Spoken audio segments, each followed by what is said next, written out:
বিয়ের জন্য পাত্র পাচ্ছেন না মিলা, আগ্রহীদের বললেন বায়োডাটা পাঠাতে। জনপ্রিয় সঙ্গীত শিল্পী মিলা ইসলাম দীর্ঘদিন ধরেই সিঙ্গেল জীবনযাপন করছেন। বাবুরাম সাপুড়ে খ্যাত এই গায়িকা তবে বিয়ের জন্য ছেলে খুঁজে পাচ্ছেন না। সম্প্রতি এক সাক্ষাৎকারে ব্যক্তিগত জীবন ও বিয়ে নিয়ে কথা বলেছেন, যেখানে উঠে এসেছে তিনি কেমন জীবনসঙ্গী চান। সাক্ষাৎকারে মিলা ইসলাম বলেন, আমি অনেকদিন থেকে অপেক্ষা করছি, আমাকে কেউ কেন জিজ্ঞেস করছে না আপনার কি প্রেম হয়েছে, কখন বিয়ে করছেন, আপনি এখন কি করছেন, আপনার বিয়ে কখন হবে। বিয়ে প্রসঙ্গে সঙ্গীত শিল্পীর ভাষ্য, সমস্যা হচ্ছে আমার জন্য ছেলে খুঁজে পাচ্ছি না।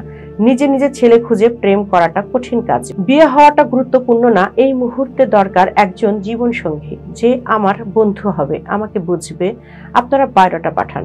আমি চাই যে গুড লুকিং হ্যান্ডসাম হোক, পাশাপাশি দায়িত্বশীল হতে হবে, মায়া থাকতে হবে। অনেক শেষে বলবো, পশু পাখির জন্য মায়া থাকতে হবে। তার কথায় আমাদের জেনারেশন পরিবর্তন হয়েছে। আমাদের বাবা মায়ের সময় তারা এক রকমের সংসার করেছে, এখনকার জেনারেশন আরেকভাবে সংসার করে। এরপর বলেন, যদি টাকা থাকে তাহলে আমার সব আছে, টাকা আয় করা গুরুত্বপূর্ণ, তবে টাকা ওয়ালা জামাই আমি চাই না। মিলার প্রথম একক অ্যালবাম ফেলে আসা প্রকাশ হয় 2006 সালে। এই অ্যালবামটি কয়েকজন সঙ্গীত পরিচালক পরিচালনা করেন।